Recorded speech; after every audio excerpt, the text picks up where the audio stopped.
morjesta. Mun nimi on Anssi Miettinen. Olen ihan tavallinen ihminen, joka on erilaisten elämänvaiheiden ja vastoinkäymisten ja onnistumisten ja muutosten tuloksena alkanut jossain 4 vuotta sitten mietiskelemään sitä, että mitä elämä on, mitä elämä mulle merkitsee. Ja se, että mitenkään pelkästään ajatuksella ja itsetutkiskelulla ja asioiden pohtimisella, miten suuri voima sillä on vaikuttaa siihen, minkälaista elämä on ja että miten ihminen voi kehittyä ja miten kehittää itseään niin, että on mahdollisuus päästä semmoisista tietynlaisista harhoista, kuvitelmista ja semmoisista uskomuksista eroon niin, että se elämä muuttuisi ajatuksellisesti omavaraiseksi ja tavallaan sitä kautta yksinkertaisemmaksi. Että niin kuin hyvin yksinkertaistettuna, että yritetään päästä eroon asioista, mikä toimii ja keskittyä asioihin, mikä toimii ja siihen, mitä oikeastaan elämästään ja elämältä itse haluaa. Mä kirjoitan jonkun verran semmoisia tekstejä ja ajatuksia ja oivalluksia elämästä ja siitä että miten mä näen itse elämän ja mitä elämä mulle merkitsee. Ja semmoisia havaintoja omasta elämästä ja siitä, miten niitä asioita ja ajatuksia ja toimintamalla ja muuttamalla se elämä muuttuu helpommaksi. Ja miten paljon elämässä oikeastaan onkaan semmoisia turhia asioita, millä ei niinkään ole mitään merkitystä, mutta mitkä pitää otteessaan ja mitkä vaikuttaa siihen sen päiväiseen elämään. Mä aloitin sen itse tutkiskelun ja mietiskelyn tuossa 4 vuotta sitten, mutta oikeastaan nyt on kirjoittamisen ja sen pohtimisen syventämisen myötä mä oon tehnyt semmosia ihan kuvitteellisiakin muistinpanoja ja havaintoja, mutta se, että mä oon saanut semmosen ajatuksen itselle siitä, miten mä haluan sen elämän nähdä, mistä päästään siihen, että mulla on tämmönen teema, millä mä kirjoitan ja minkä alla niin sanotusti mä teen tämmöisiä kuvituksia, mitä kutsun, että elämä on ympyrän muotoinen. Miten mä sen asian näen, että se on ympyrän muotoinen. Ja se, että mitä se lause pitää sisällä, että multa on kysytty paljon sitä, että mitä tarkoittaa elämä on ympyrän muotoinen. Tai mistä se idea syntyy siitä. Tällä videolla ajattelin kertoa siitä, että mitä se tarkoittaa. Oikeastaan se ajatus lähti siitä, että mä pääsin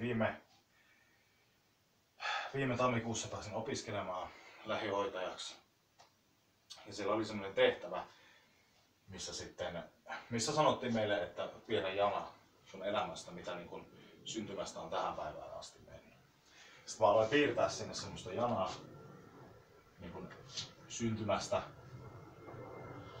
siihen hetkeen. Sinne tuli erilaisia virstanpylväitä, tuli ala-astetta, harrastuksia, jotain elämäntapahtumia ja muita. Ja mä huomasin, että siinä vaiheessa, missä mun ajatus muuttui, missä vaiheessa mä rupesin näkemään elämäni niin sanotusti ympyrän muotoisena, mutta se, että milloin se ajatus syntyi ensimmäisenä, mä piirsin siihen paperille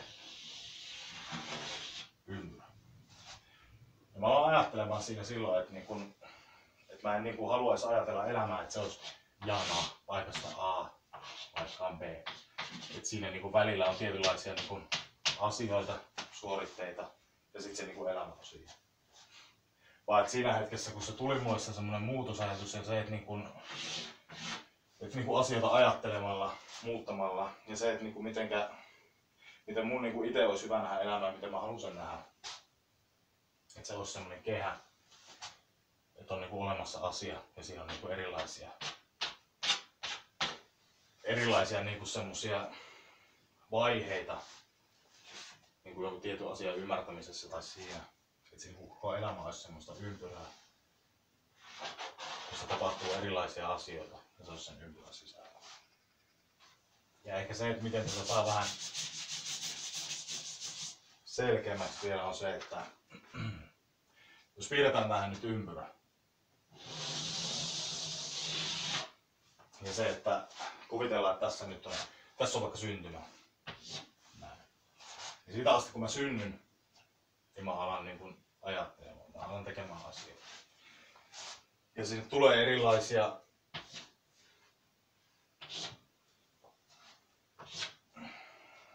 pisteitä,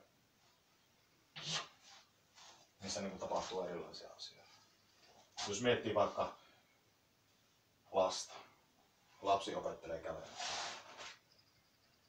Ja lapsi niin ensin se konttailee ryömiin, se joutuu opettelemaan. Mutta sitten se oppii kävelemään, opettelee kävelemään. Ja se luultavasti ei ensimmäisellä kerralla, kun sä ottaa nämä askeleen, niin se ei pysy pystyssä. Se kaatuu ja se niin nousee ylös. Ja kaatuu ja nousee ylös. Ja jossain vaiheessa oppii kävelemään. Mutta siinä tapahtuu erilaisia asioita sen niin opettelun aikana. Se ei ole vaan niin, että se vaan kaatuu, sitten se nousee yhtäkkiä ja se kävelee. Ja se niin lapsi luultavasti tekee erilaisia havaintoja. Siinä on joku tietynlainen prosessi, millä se niin lapsi oppii oivaltamaan, mitä se tekee oikein ja mitä väärin. Ja havainnoi niitä tilanteita ja asioita ja analysoi sitä, että mikä siinä asiassa menee vikaan tai mikä siinä onnistuu. Niin että se oikeasti oppii tekemään sitä suorituksesta semmoisen, että se niin onnistuu jatkuvasti. Ja se, että miten mä itse niin ajattelen tämän, laitetaan tänne vaikka tapahtuma, oli se sitten mikä tahansa. Oli se sitten se kävelemisen opettelu tai joku asia niin elämän asiassa, niin asia elämässä niin sanotusti, mutta se, että on, niin jotain on erilaisia tapahtumia elämässä, mitä tapahtuu. Ja se niin mahdollisuus siinä on se sitten vastoinkäyminen.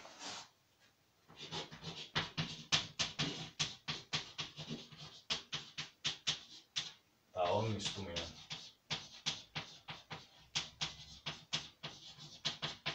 Tai heittomerkeissä virhe. Niin jotenkin niin kun, se lähtee aina jostain, se niin kun ajatus lähtee jostain. Se ei ole vaan niin, että mä en halua nähdä sitä, että mä nyt tästä lähden niin jonnekin ja jotain tapahtuu ja sitten se vaan tapahtuu ja se asia on siinä. Vaan että mulla on niin itsellä se valinta, mä pystyn näkemään sen asian myös niin, että sillä asialla on niin joku syy ja joku tarkoitus. Ja että mulla on mahdollisuus niin tarttua siihen asiaan ja nähdä se asia niin, että on niin mahdollista tehdä sille. Ei niin, että sattumanvaraisia asioita tapahtuu. Mä niin kellun tässä elämässä ja että menen tuonne, teen sitä ja teen tätä ja ne asiat vaan tapahtuu, vaan että siinä on niin joku syy, miksi ne asiat tapahtuu. Kun mulla nyt tapahtuu joku vastoinkäyminen, mä oon kirjoittanut joskus siitä, mutta mietitään vaikka, että mä keitän puuroa. Mä alan keittää puuroa. Sitten tapahtuu vaikka niin, että puuro palaa pohjaan. Niin se, että sen jälkeen mä luultavasti rupean miettimään, että niin miksi se paloi pohjaan, miksi näin tapahtuu, miksi se puuro paloi pohjaan. Siinä tulee se analysointi.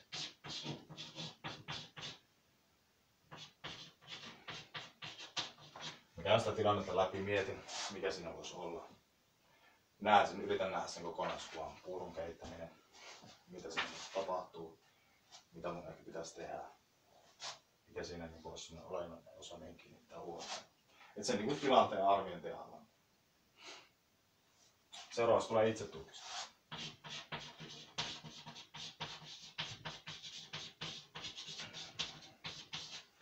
Tää on ehkä niin kuin se, että mä pyrin miettimään niissä asioissa sen, että kun niitä asioita tapahtuu, tulee se joko, sen ei tarvitse olla vastoinkäyminen, se voi olla myös onnistuminen, mutta mä yleensä mietin myös sitä, jos mä onnistun, että miksi mä onnistuin, mitä mä tein siinä hyvin, ja voin ottaa talteen ja jatkaa sen työkalun käyttämistä, sitä, että jättää se itselleen, mikä on toiminut. Analysointi ja itsetutkiskelu, sen jälkeen kun mä oon miettinyt sitä asiaa, niin mä voin miettiä sitä, että mitä mä voisin tehdä siinä asiassa toisin. Tai mikä on se muuttuja siinä asiassa, tai mikä siinä asiassa voisi olla semmoinen niin sanotusti, mikä siinä asiassa voisi olla semmoinen juttu, mikä ei toimi.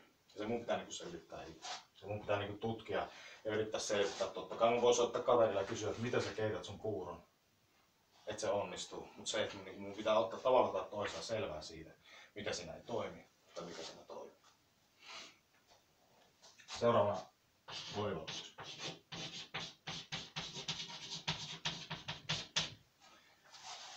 Oivallus on mun mielestä se, että kun mä oon tilanteessa siinä vaiheessa, kun mä oon miettinyt niitä asioita, niin mulle tulee ehkä semmoinen aha-elämys, että hei, tää on se asia, mikä tästä niin kuin puuttuu. Tai tää on se asia, mikä mun pitää tehdä toisin. Tai tää on se asia, mistä mun pitää luopua. Mutta se, että niin kun, oivallus siitä, että sen tuloksena, että mä oon niin kun tutkinut sitä asiaa, miettinyt sitä asiaa ja niin päässyt semmoiseen pisteeseen, että ahaa, että tämä voisikin olla vaikka se, että no mä en keitä sitä puuroa enää niin pitkään tai mä en pidä sitä levyä niin kovalla, niin se voi olla se ratkaiseva tekijä siihen, että se niin kun puuro ei vaikka pala pohjaa esimerkiksi. Mutta se, että mä saan sen oivalluksen siitä, että mikä siinä tilanteessa voi olla semmoinen niin tekijä, mikä haittaa sen niin kun tapahtuman, toimen tai asian niin kun viemistä hyvin loppuun. Tai vaikka mä onnistuisinkin, niin mikä siinä oli se tilanne, niin kuin mikä ratkaisi sen, että mä niin onnistuin. Mun mielestä oli kysymys vastoinkäymisestä tai onnistumisesta, niin se on ihan yhtä tärkeää miettiä se, että mitkä ne asiat on. Seuraavaksi mä laittaisin tänne toimintamallien.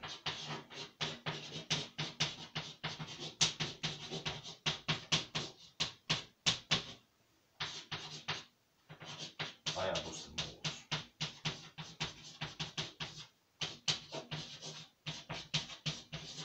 Se on pelkästään itsessään se, että oivaltaa jotain, että tekee jonkun oivalluksen sen, että no otetaan nyt tää puuro, tää on niin tosi helppo esimerkki, mutta se, että jos mä niinku oivallankin se, että se oli liian pitkään se puuro kiehumassa, tai se puuro niinku, levy on liian kovalla tai mikä ikinä se niinku onkaan siinä, että meni suihkuun sillä aikaa, että puuro keittyy tai jotain muuta, niin se ei niinku yksistään riitä.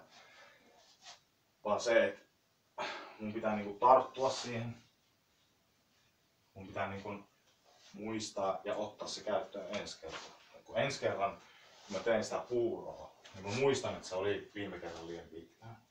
Tai se, että nyt mä kokeilenkin niin, että mä pidän sitä vähemmän aikaa. Tai joku ajatusmalli.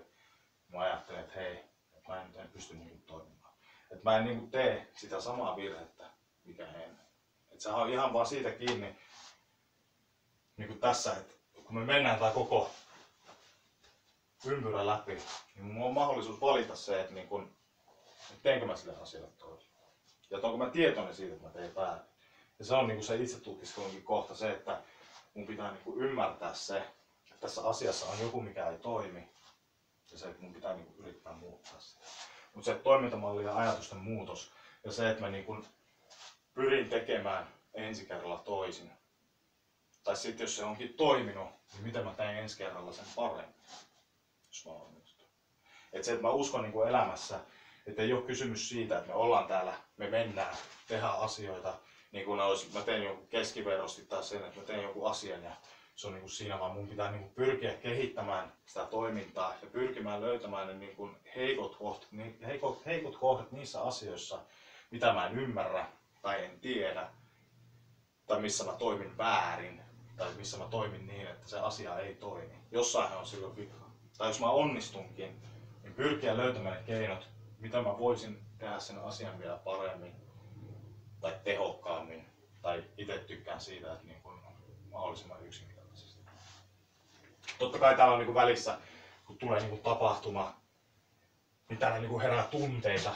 Esimerkiksi jossa tunteitahan voi olla niin kuin koko ajan. Mutta se, niin kuin, tai se, että niin kuin ei välttämättä ensimmäisellä kerralla, ei se ole niin välttämättä yksinkertaista, että kun tulee tämmöinen niin kuin hetki, ei se niin kuin mene niin, että mä niin kuin näkisin ne virheet ensimmäisellä kerralla tai muulla, mutta se, että mä oon niin kuin huomannut itse, että se ajatus siitä, että on niin kuin semmoinen tietynlainen kaava sille,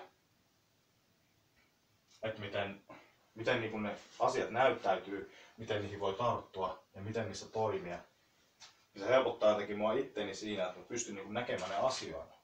Eikä semmosena, että niin kuin asiat vaan on. Tää on tuotu mulle sen takia, että mä oon tehnyt koko ajan jotain väärin tai että mua rankastan tai jotain muuta, vaan se, että ne on vaan asioita, missä mulla on mahdollisuus valita itse. Että haluanko mä niin kuin oppia. Tai toinen on, jos mä niin kuin valitsen, niin sitten mä oon toistaa sitä samaa virhettä niin pitkään, että mä haluan oppia. Että se on se mun niin kuin näkemys. Että se, että niin kuin ennemmin tai myöhemmin mä joko toistan sitä tai mä tuun oppimaan. Mielellään itse näkisin sen niin, mulla on mahdollisuus valita, mulla on mahdollisuus oppia ja tehdä se valinta, että mä niin opin niistä asioista. Ja se, että tämä niin kehä, tähän menee eteenpäin. Mä en usko semmoiseen niin ikään kuin, että asiat menis taaksepäin kyllä, koska jokaisessa niin kuin, asiassa, mitä tapahtuu, niin vaikka se vaikuttaisikin sille, että elämässä niin sanotusti mentäisiin taaksepäin tai tulee takapakkeen, niin sä oivallat niistä vastoinkäymisistäkin joka tapauksessa jotain. Ne antaa jotain, ne jättää jonkun ajatuksen tai jäljen tai kokemuksen siitä, että ehkä tämä ei toimi, tai ehkä mun pitäisi niinku tehdä jotain toisin. Tai kun sanotaan, että hakataan päätä seinään, niin mä uskon, että se on kanssa oppimista. Että sä toistat niin pitkään sitä, että sä saavutat semmoisen pisteen, että sä oikeasti haluat tehdä toisin. Mutta se, että tämähän pätee niinku, tai itse näen, että tämä pätee niinku kaikkeen. Itellä esimerkiksi urheilu. Jos mä menen kisoihin, siellä on tapahtuma, oli se sitten vastoinkäyminen tai onnistuminen, joku vaikka voittaa mut siellä. Mun pitää miettiä sitä, että miksi se voitti mut, mitä mä tein väärin. Mun pitää miettiä sitä, että mitä mä voisin tehdä toisin. Niin kun mennä oikeasti sisälle itseään miettiä, mitä mä voisin tehdä toisin, ottaa selvää siitä, kantaa vastuu siitä, että mä otan selvää siitä, että mietin, mitä mä voisin tehdä toisin, mitä mä voisin kehittää itseäni. Mä tein ehkä oivalluksia. Yleensä aina nykyään tekee, että ahaa, että no okei, että no ehkä mä oon vaikka rennut. Ehkä mä en riehu niin paljon, ehkä mä käyn voimaa vähemmän. Ja sen jälkeen mun pitää ottaa se käyttöön. Siitä me päästään vaikka seuraaviin kisoihin, missä mä kokeilen sitä samaa. Ja se, että tää kehä, tää pyörii koko ajan niin kuin toivottavaa, olisi niin kuin mitä mä toivon itseltäni omassa elämässäni, että mä niin kuin pyrkisin siihen, että mä valitsisin aina sen, että mä pyrin niin kuin oppimaan niistä asioista. Mä tiedostasin sen, että hei, tässä mulla on paikka, missä mun on niin kuin mahdollista niin kuin oppia, on mahdollista mennä eteenpäin elämässä. Ja se, että oli ne sitten kisat, tai puuron keittäminen, tai parisuhde, autokaupat, työnteko, ne ympyrät on kaikki siinä. Se, että ne ympyrät ei, miksi mä ajattelin, että niitä voisi olla monia eri ympyröitä, niitä tapahtuu kuitenkin samassa elämässä.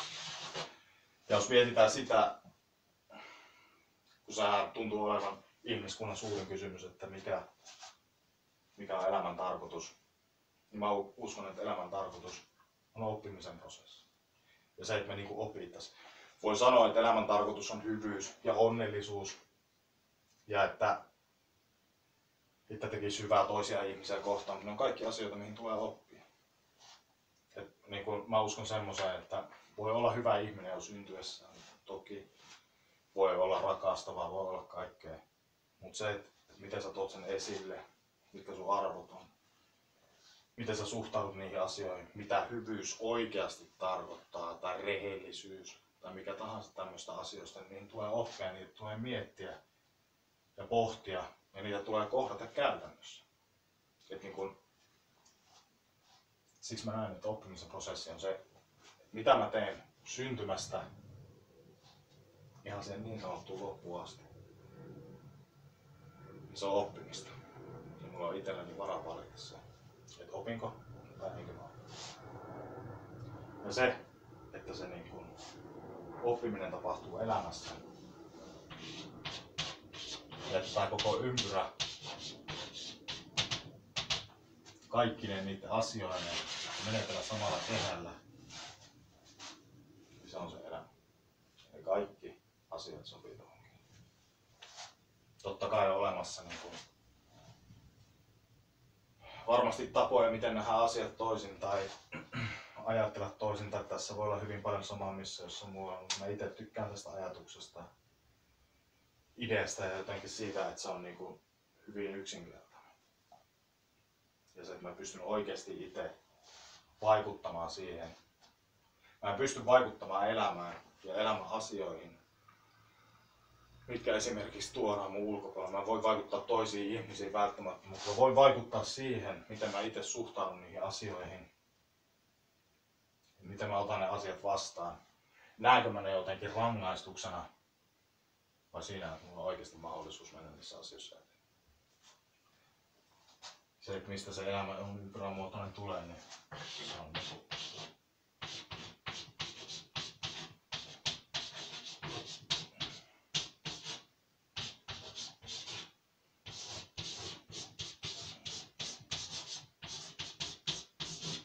se on oikeastaan kaikissa kavereissa tässä.